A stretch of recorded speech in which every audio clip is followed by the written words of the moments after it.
Hi viewers, welcome to our channel. Jaganmohan Reddy గారు ఒక 7 పేజీల లేఖ రాశారంట. మరి ఈ లేఖ అసలు ఎవరికి రాశారు, ఎందుకు రాశారు అని చెప్పేసి ఒక చర్చ అయితే జరుగుతుంది. మరి ఈ లేఖ ప్రధాన ఉద్దేశం ఏంటో తెలుసుకునే ప్రయత్నం అయితే చేద్దాం. ప్రజెంట్ మనతో పాటు జగదేవ్ గారు సీనియర్ జర్నలిస్ట్ ఉన్నారు, వారితో ఒకసారి మాట్లాడదాం.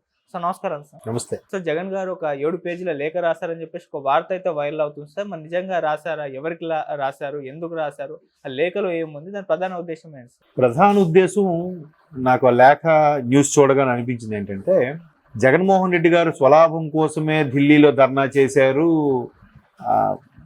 రాష్ట్రం కోసం ప్రయోజనాల కోసం కాదు, లేదంటే కార్యకర్తల ప్రయోజనాల కోసం కాదు అనే అభిప్రాయాన్ని అందరూ వ్యక్తపరుస్తున్న నేపథ్యంలో ఈవెన్ చాలా మంది విమర్శించారు కూడా. కూటమిలో ఉండే కొంతమంది ఎమ్మెల్యేలు కూడా ఏదైనా వచ్చి మీకు ప్రతిపక్ష హోదా కూడా లేదు, కనీసం మైక్ తీసుకొని లేదు మీడియా పాయింట్ దగ్గరకు వచ్చాను. లోపల మైక్ ఎలా ఇవ్వలేదు అనుకోండి, ఎందుకంటే లోపల స్పీకరు అయ్యన పాత్రుడు గారు ఉన్నారు, ఆయన అంటే అసలు నచ్చదు కాబట్టి అక్కడ అధ్యక్ష అనలేకో లేదంటే మొహమాటంతోనో గిల్టీ ఫీలింగ్తోనో అక్కడ మాట్లాడకపోయినా, ఒకవేళ ఆయన మైక్ అవకాశం ఈయనకి ఇవ్వకపోయినా బయట వచ్చి మీడియా పాయింట్ దగ్గర అయినా గవర్నర్ ప్రసంగంలో ఇట్లా ఉన్నాయి లోపాలని చెప్పొచ్చే ఓహో ప్రజల కోసం అన్నట్టు ఉండేదేమో. సో అలా కాకుండా ఏం మాట్లాడిన విమర్శలు వినిపిస్తున్న నేపథ్యంలో గవర్నర్ గారిని అడ్రస్ చేస్తూ ఈ లేఖ రిలీజ్ చేశారు. ఏంటి, గవర్నర్ గారి ప్రసంగంలో ఏదైతే గత ప్రభుత్వం చేసిన అవకతవకల గురించి కానీ, గత ప్రభుత్వంలో ఈ వరకు ఇంత పెండింగ్ చేశారన్నమాట మీద ఒక వివరణ ఇస్తూ రాసేశారు. అంటే అన్న అందరూ మీ గురించి ఇలా అనుకుంటున్నారన్న, కనీసం మాట్లాడలేదని కూడా అనుకుంటున్నారు, మీరు కనీసం లేఖ రాస్తే బాగుంటుందని ఎవరు సజెస్ట్ చేశారు, మేబీ ఉంటారు కదా టీం సభ్యులు వైసీపీకి సంబంధించిన వాళ్ళు సజెస్ట్ చేసినట్టున్నారు, దానికోసం లేఖ రాశారంట.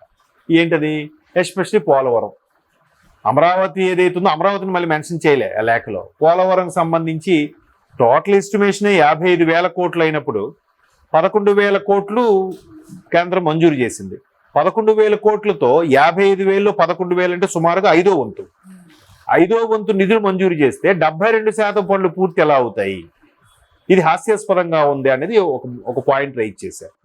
నెక్స్ట్ ప్రతిదీ కూడా రాష్ట్ర గ్రోత్ గురించి కానీ, అప్పుల గురించి కానీ, ఇంత లేవు ఇలాగ లేదు అని ఏదో ఇట్లా రకరకాలుగా కొన్ని అంశాల మీద ప్రస్తావిస్తూ ఆయన లేఖ రాశారు.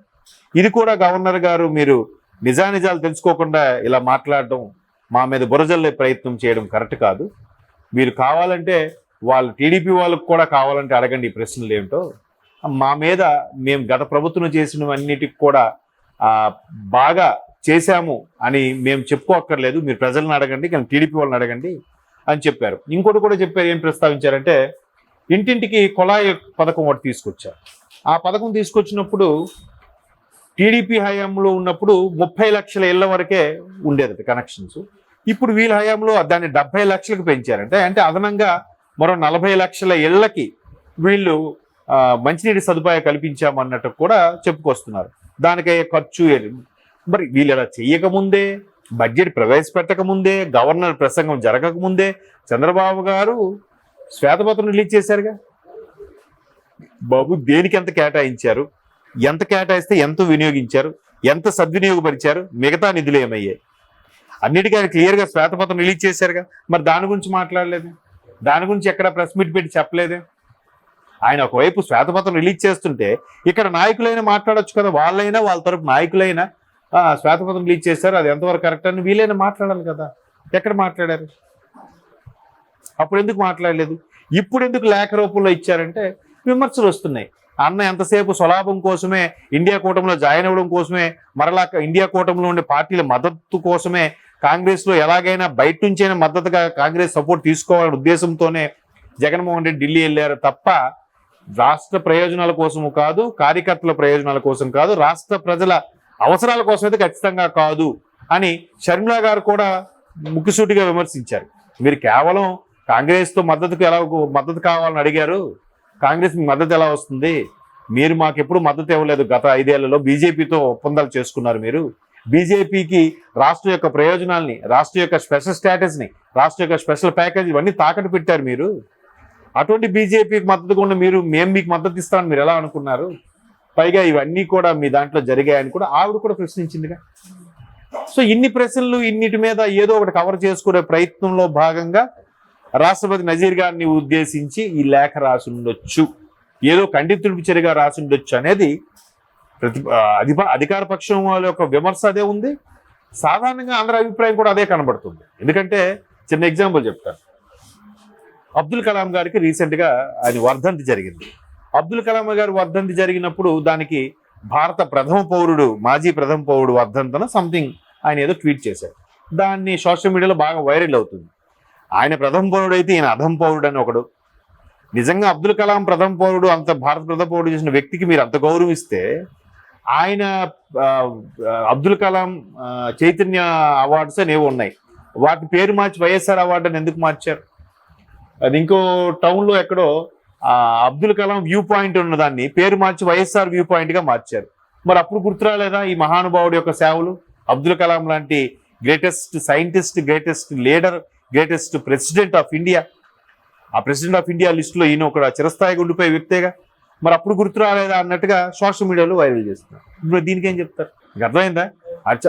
ఒక దగ్గర అయితే మీరు నమ్మరు, నేను ఒక ఉత్తరాంధ్రలో ఒక టౌన్ అది, నేను వీళ్ళు గవర్నమెంట్లో వెళ్ళే ముందు చంద్రబాబు నాయుడు గారు 2019 ముందు వెళ్ళేసరికి 4 రోడ్ల సెంటర్, అది చిన్న రైట్ సైడ్ లెఫ్ట్ రైట్ చిన్న రోడ్లు, ఇది మెయిన్ రోడ్డు.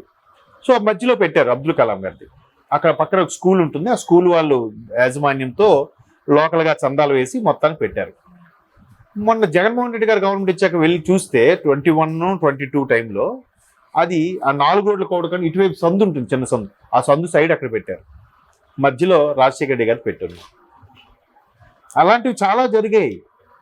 ఇప్పుడు అదే ఆ వ్యూ పాయింట్ పేరు మార్చడం, లేదంటే అవార్డు సంబంధించి పేరు మార్చడం, ఇవన్నీ మరి అప్పుడు గుర్తు రాలేదన్నట్టుగా వైరల్ చేస్తున్నారు. మీరు కూడా అంతే. మీరు ఎక్కడ ఉండి రైతుల కోసం, రాష్ట్ర ప్రజల కోసము గవర్నర్ ప్రసంగం మీద మాట్లాడుంటే బాగుండు.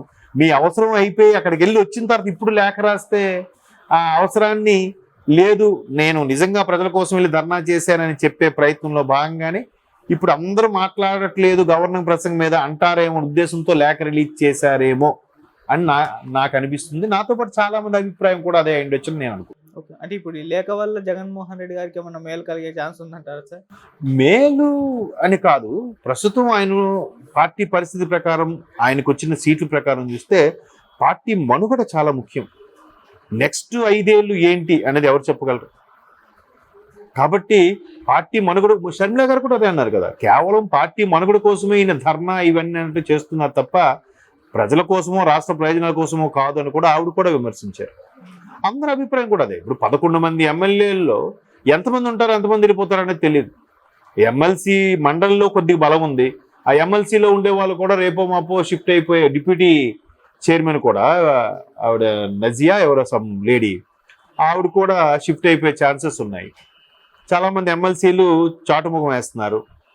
11 మంది ఎమ్మెల్యేలు కూడా 5గురు టీడీపీ వైపు, జనసేన వైపు చూస్తున్నారంట. మరి ఇటువంటి పరిస్థితుల్లో పార్టీ మనుగడ ఏంటి? ప్రశ్నార్థకమేగా.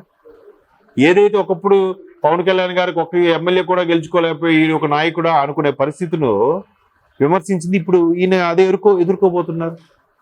చాలా మంది అనేది ఏంటంటే బహుశా అసెంబ్లీకి వెళ్తే ఈయన పెద్దిరెడ్డి గారు వీళ్ళిద్దరే వెళ్తారేమో, మిగతా వాళ్ళు కూడా అంత ధైర్యంగా వచ్చే పరిస్థితి లేదు.